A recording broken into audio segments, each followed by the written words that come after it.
Hey, welcome back. So I want to do a YouTube video about the players I'm most targeting Dynasty, and instead it ended up being way too long and I don't have that amount of time to edit. So instead we're going to look at wide receivers, and I'm going to condense the process, just talk about one part of it. Wide receivers I'm targeting in my leagues for trades right now, based on how my ranks stack up to the consensus ranks at DLF. Let's do it. Do you have the time to listen to me grind? Take down the film watchers and nerds all at once. What I'm going to do instead is part of my process is I compare my ranks to the consensus ranks of other Superflex rankers at DLF. This isn't just because they're such a good group of rankers, and they really are. There's some really good all-star rankers in there, from Ryan McDowell to Matt Price, and also me, and some other really good rankers as well. But they also tend to... We don't all play in the same league, but I play in a league with a couple of them, and because we're all kind of the same group think, I find it a really interesting list to go look at to see who I am higher and lower than, to people that are more switched on or less switched on, or at least have a similar way of thinking about Dynasty in general, because I think that's more true, and I'm likely to get more action out of it. Telling everyone to go buy my favorite sleeper, who's actually being talked about on 17 different YouTube videos and 14 million different podcasts, always feels slightly disingenuous. Alright, so what I do is basically I look at the overall rank of the consensus rankers versus mine, and I do a simple difference between the logarithmic values of each. The formula doesn't matter, and relatively to where we have them ranked. So if you rank them 1 and they rank them 2, that's a more drastic difference than someone ranking them 25th and 28th. Even though technically that's a bigger difference, it's not, because it's so much earlier up in the chain. So my top wide receiver values this month, and that's the other thing I like about the ranks. So ranks are being updated fairly regularly at DLF, whereas ADP kind of runs at least a month behind. So this is kind of current information, and I think it's therefore more actionable. The wide receiver I am highest on, not versus ADP, but versus other DLF rankers, who are all pretty sharp folks. So you could look at a list of players that I'm too high on. Really depends how you're feeling. But number 1 is Juju Smith-Schuster. I know, when has that not been true? But he's 25.8 years old, which technically means he's not 26 yet, but he will be 26 when next season rolls around, for people who like to quote age. Juju Smith-Schuster has really condensed the target share of the Kansas City Chiefs offense, and he's actually put up successive, productive, startable weeks. And I think that might be missed. That's actually happened one of the times in Pittsburgh. He's got more top 24 seasons than you might recognize, because in one of those seasons he actually struggled through the first half, and that's what everyone remembers. But he really came on very strong with Deontay Johnson, strong in the second half, and finished inside the top 24 and put up a lot of usable weeks during that time. That's very much within Juju Smith's range of outcomes, and I think it's probably his flaw this year based on the way his production has gone throughout this season. Again, he's still pretty young. He's much more a points player than he is a value player. I don't think anyone's going to be trading multiple firsts for him at any point in the future, but I'm like that age 25 and older player that I can depend on to at least have a top 24 ceiling floor, and can actually maybe break out into the top 12 for the first time. In fact, the case of Deontay Johnson and Juju Smith-Schuster, it wouldn't be a breakout, and so the breakout trends don't tend to work for them, because they've both already been there before.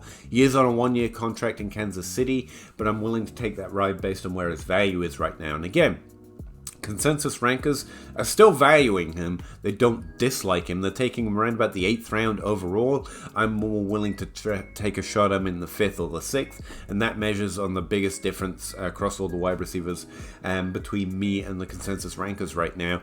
And yeah, that's the dude. There you go. Number 2 was a surprise, because I just wrote him up for DLF in the target share article, pointing out some of the weaknesses of his usability in fantasy football. But Josh Palmer, I mean, he's actually been getting a significant target share, especially when one of the main wide receivers are out for the Los Angeles Chargers, whether it's Mike Williams or Keenan Allen. And when he's been healthy, he actually suffered a concussion at the start of one game and still ended up with 10 targets. But he's doing a pretty decent Tyler Boyd impression, especially when the availability or the rebalancing of the offense happens. For me, that speaks to his talent. And he's not just co-opting like a 20% target share like Alan Lazard is in an offense where apparently there's no one else to throw to. He's co-opting a significantly more than 20% target share when there is a job to compete for. Sleepers suck though, but we've seen some of that pay off in a few games, and I'm apparently relatively more interested in Josh Palmer than anyone else on the Superflex rankers anyway, at the moment. The next guy falls into a similar category. His points per game is finally falling outside the top 12, but I like remembering who at least has a decent usable floor in fantasy, and no one else cares about them, and that's Jacoby Myers right now. He's being ranked 149th overall by consensus in the DLF Superflex ranks. I have him, again, pretty close to that 100 mark. The next few guys are actually much more interesting in terms of that potential ad that I do think they could be more valued by more people as time moves forward. Yeah, that's it. And that's Brandon Ayuk, Darnell Mooney, Rondell Moore. All three of those wide receivers seem underappreciated for what they've done this far in their career. Darnell Mooney's having a rough year, but it is turning around a little bit as Justin Fields is allowed to Justin Fields a little bit more. And I don't really have questions about whether the player is good, and it's always nice to have that to rely on. Then again, I've been relying that on Juju Smith-Schuster for a long time, so you'll notice a similar pattern here.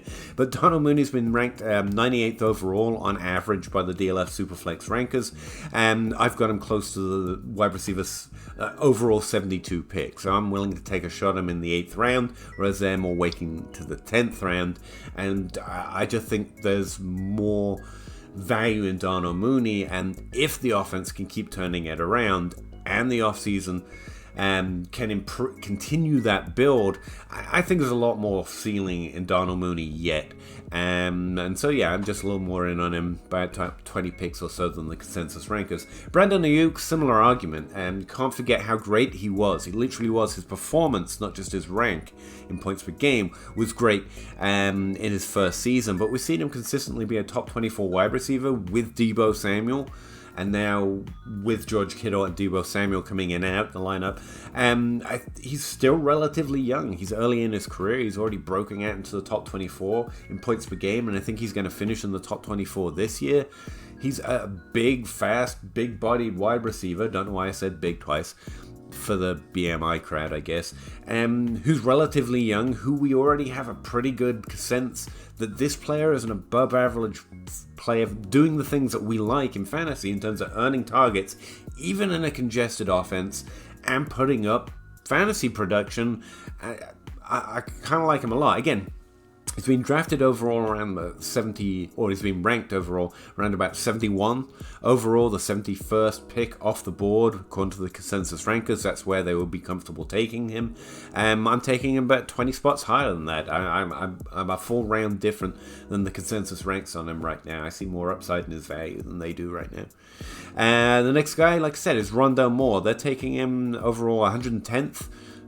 So a similar range of wide receivers. I'm taking him 83rd overall. So again, there's about a round or a round and a half difference there. I do think he's coming on after having a terrible rookie season and then being injured for the first half of his second rookie season. Like, it was a big swing, but from my processor's point of view, it's actually a fairly big swing to still be interested in Rondell Moore, where he was a rookie disappointment. But I just felt like his rookie profile was so good, even if he was a little over-athleticized for college, and that could have been carrying him a little bit. But it was his rookie season in college was really good. I really liked his profile. And then he struggled in his first year in a difficult offense after not having played football for 2 years. And that just seemed like a reasonable reason to still have hope.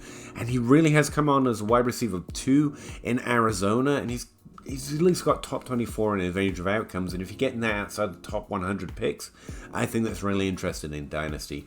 So yeah, there are some other players. Like, I expected Chris Olave to be on this list, but the DLF rankers, even though the ADP, have caught up to that play.